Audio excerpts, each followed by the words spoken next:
Hi friends, ഇന്ന് നമുക്കൊരു ലഡ്ഡു ഉണ്ടാക്കി നോക്കിയാലോ. അപ്പം നമുക്ക് ആദ്യം 1 കപ്പ് അളവിൽ കടലമാവ് എടുക്കാം. അത് നമ്മൾ ഒരു അരിപ്പയിൽ ഇതുപോലെ അരിച്ചെടുക്കാം. അതിലെന്തെങ്കിലും പൊടിയോ കട്ടയായിട്ടൊക്കെ ഉണ്ടെങ്കിൽ നമ്മൾ പാക്കറ്റ് വാങ്ങുന്നത് കാരണം അതിൽ പൊടി ഉണ്ടാവാൻ ചാൻസസ് കൂടുതലാണ്. അതുകൊണ്ട് നമ്മളത് ഒന്ന് അരിച്ചെടുക്കുക. അതിനുശേഷം അതിലേക്ക് അല്പം മഞ്ഞൾപ്പൊടി ആഡ് ചെയ്യുക. ഇനിയിപ്പോൾ നിങ്ങളുടെ കയ്യിൽ ഫുഡ് കളർ ഉണ്ടെങ്കിൽ അത് ആഡ് ചെയ്യാം. ഒരു നുള്ളു ഉപ്പും ആഡ് ചെയ്തതിന് ശേഷം ഇതുപോലെ വെള്ളം ഒഴിച്ചിട്ട് മിക്സ് ചെയ്ത് കൊടുക്കാം. അപ്പോൾ കുറച്ച് കുറച്ചായിട്ട് ഇതുപോലെ വെള്ളം ഒഴിച്ചിട്ട് കട്ടയൊന്നും ഇല്ലാതെ നന്നായിട്ടത് മിക്സ് ചെയ്ത് കൊടുക്കാം.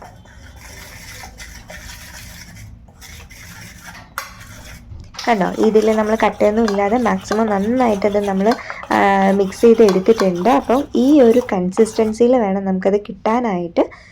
സാധാരണ നമ്മൾ ദോശ ഉണ്ടാക്കുന്ന ആ ഒരു കൺസിസ്റ്റൻസി. എന്നിട്ട് ഇതുപോലെ ചെറിയ ഓട്ടയുള്ള തവി എടുത്തതിന് ശേഷം ഒരു സ്പൂണിൽ മാവ് എടുത്തിട്ട് ഇതുപോലെ അതിലേക്ക് ഒഴിച്ചു കൊടുക്കുക. അപ്പം മാവിൻ്റെ കൺസിസ്റ്റൻസി കറക്റ്റ് ആണെന്നുണ്ടെങ്കിൽ നമുക്ക് കറക്റ്റ് റൗണ്ട് ഷേപ്പിൽ തന്നെ ഇത് നമുക്ക് കിട്ടും. അല്ലാന്നുണ്ടെങ്കിൽ ചിലപ്പോൾ അത് ഫ്ലാറ്റായി പോകാനോ അല്ലാന്നുണ്ടെങ്കിൽ നീണ്ട ഷേപ്പിൽ കിട്ടാനുള്ള ചാൻസസ് ആയിരിക്കും ഉണ്ടാകുന്നത്. അപ്പം റൗണ്ട് ഷേപ്പിൽ കിട്ടുന്നുണ്ടെങ്കിൽ ആ മാവിൽ വെള്ളം ചേർക്കുന്നത് കറക്റ്റ് ആയിരിക്കണം. അപ്പോൾ ഇത് എണ്ണയിലിട്ട് എടുക്കണം. എണ്ണയിലിട്ട് എടുക്കുന്ന സമയത്ത് അധികം നേരം നമ്മളിത് എണ്ണയിൽ വെക്കരുത്, പെട്ടെന്ന് തന്നെ എടുക്കണം. അപ്പോൾ ഒരുപാട് ഫ്രൈ ആയിട്ട് ഒരിക്കലും നമ്മളിതിൽ ഉപയോഗിക്കില്ല. സോഫ്റ്റ് ആയിട്ടുള്ള ഒരു അളവിലാണ് നമ്മൾ ചെയ്യുന്നത്. അപ്പം എണ്ണയിലിട്ട് 10-20 സെക്കൻഡിൻ്റെ ഉള്ളിൽ തന്നെ നമ്മളിതെല്ലാം കോരിയെടുക്കുന്നുണ്ട്. അപ്പോൾ തന്നെ വേഗം കോരിയെടുക്കണം. അപ്പോൾ ഇതുപോലെ ബാക്കിയുള്ളതും ഉണ്ടാക്കി എടുക്കാം.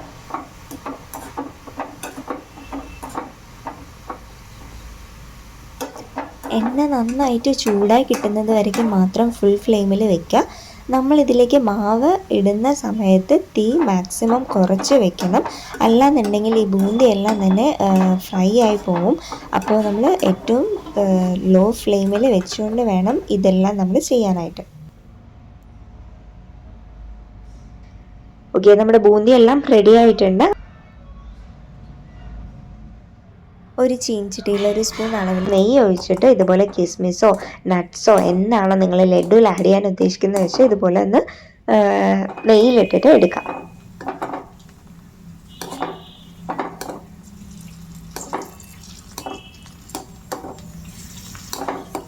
ഇതൊരു ലൈറ്റ് ബ്രൗൺ കളർ ആവുന്ന സമയത്ത് നമുക്കിത് എന്ത് ചെയ്യാം, കോരി എടുക്കാം.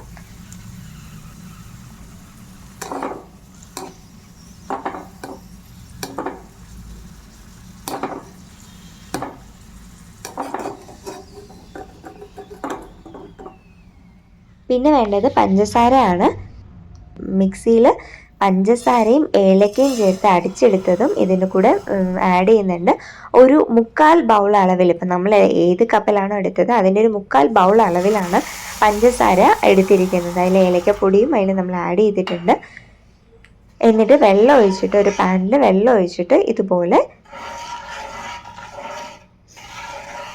പഞ്ചസാര പാനി റെഡിയാക്കാം. അപ്പോൾ അത് റെഡിയാക്കുന്ന സമയത്ത് നിങ്ങൾ ശ്രദ്ധിക്കേണ്ടത് അത് ഒരുപാട് ചൂടായി അത് തിക്കായിട്ട് പോവാതിരിക്കാനായിട്ട് നോക്കണം. ജസ്റ്റ് ഒന്ന് അലിഞ്ഞ് കിട്ടിയാൽ മതി. നമ്മളിങ്ങനെ തൊടുന്ന സമയത്ത് ഒരു സ്റ്റിക്കി കിട്ടുന്ന രീതിയിൽ വേണം. തൊടുമ്പോൾ ഇങ്ങനെ ഒരു ഒട്ടിപ്പിടിക്കുന്ന രീതിയിൽ ആവുമ്പോൾ തന്നെ നമുക്ക് എന്ത് ചെയ്യാം, ഈ ഉണ്ടാക്കി വെച്ചിരിക്കുന്ന ബൂന്തി അതിലേക്ക് നമുക്ക് ആഡ് ചെയ്ത് കൊടുക്കാനായിട്ട് പറ്റും. അതേപോലെ തന്നെ നമ്മുടെ കിസ്മിസും പിന്നെ നെയ്യ് നമുക്ക് എത്രയാണോ ഉള്ളത്. അപ്പോൾ നേരത്തെ നമ്മൾ റോസ്റ്റ് ചെയ്ത നെയ്യാണെങ്കിൽ അത്, അല്ലാന്നുണ്ടെങ്കിൽ ഒരു സ്പൂണോ 1-2 സ്പൂൺ അളവിൽ നമുക്ക് ഇതിലേക്ക് നെയ്യും ആഡ് ചെയ്യാം. എന്നിട്ട് നിർത്താതെ ഇത് നമ്മളൊരു 2-3 മിനിറ്റ് നേരത്തേക്ക് ഇത് നന്നായിട്ട് നമ്മൾ ഇളക്കി കൊടുക്കണം. അത് ഇതിലെ പാവ് മൊത്തം ആ ഒരു ബൂന്തി അബ്സോർബ് ചെയ്യുന്നവരേക്കും, അത് വലിച്ചെടുക്കുന്നവരേക്കും നമ്മൾ എന്ത് ചെയ്യുക, ഇത് നന്നായിട്ട് ഇളക്കി കൊടുക്കുക. അപ്പോൾ അത് മൊത്തത്തിൽ കണ്ടതിൽ വെള്ളത്തിൻ്റെ അളവ് കുറഞ്ഞു വരുന്നുണ്ട്.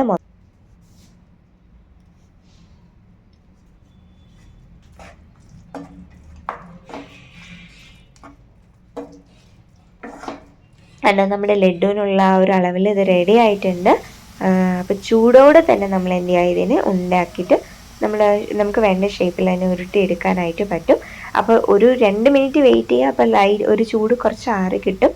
എന്നിട്ട് ചെറു ചൂടോടെ തന്നെ നമ്മൾ എന്ത് ചെയ്യുക, അപ്പം തന്നെ അത് ഓരോന്നും ഉണ്ടയാക്കിയിട്ട് എടുക്കുക. അതുപോലെ ഓരോ കിസ്മിസും അതിൻ്റെ സൈഡിൽ ഇങ്ങനെ ആഡ് ചെയ്തിട്ട് നമുക്കത് ഓരോന്നും റൗണ്ടാക്കിയിട്ട് നമുക്ക് ഉരുട്ടിയെടുക്കാനായിട്ട് പറ്റും. നമ്മൾ സാധാരണ ചപ്പാത്തിക്കൊക്കെ കുഴയ്ക്കുന്നത് പോലെ ഒരു റൗണ്ട് ഷേപ്പിൽ നമ്മൾ ഉണ്ടാക്കിയെടുക്കുക. ഇതുപോലെ ബാക്കിയുള്ളതെല്ലാം ഇതുപോലെ ചൂടോടെ തന്നെ വേഗം നമുക്ക് ചെയ്തെടുക്കാം. ഇത് ശരിക്കും പറഞ്ഞാൽ ഒരു ദിവസം നമ്മൾ വെക്കുകയാണെങ്കിൽ അതൊന്ന് സെറ്റായിട്ട് കിട്ടും. അതൊന്ന് സെറ്റായിട്ട് വരാനായിട്ട് ഒരു ദിവസം എടുക്കും. നിങ്ങൾക്ക് അപ്പം തന്നെ ഉപയോഗിക്കാം. പക്ഷെ കുറച്ചുകൂടി ടേസ്റ്റ് ഉണ്ടാകുന്നത് നിങ്ങൾ ഒരു ദിവസം വെക്കുന്ന സമയത്ത് അതിൻ്റെതായ കുറച്ചുകൂടി ടേസ്റ്റ് അതിനുണ്ടായിരിക്കും. അപ്പോൾ ഇതുപോലെ ബാക്കിയുള്ള ലഡു എല്ലാം ഉണ്ടാക്കിയെടുക്കുക. ഓക്കെ, അപ്പം നമ്മുടെ ഒരു ഈസി റെസിപ്പിയാണ്. നിങ്ങൾക്ക് കുറച്ച് സമയം ഇതിന് മാറ്റി വയ്ക്കാമെന്നുണ്ടെങ്കിൽ വീട്ടിൽ തന്നെ ഉണ്ടാക്കാൻ പറ്റുന്ന ഒരു പലഹാരമാണ് ഇത്.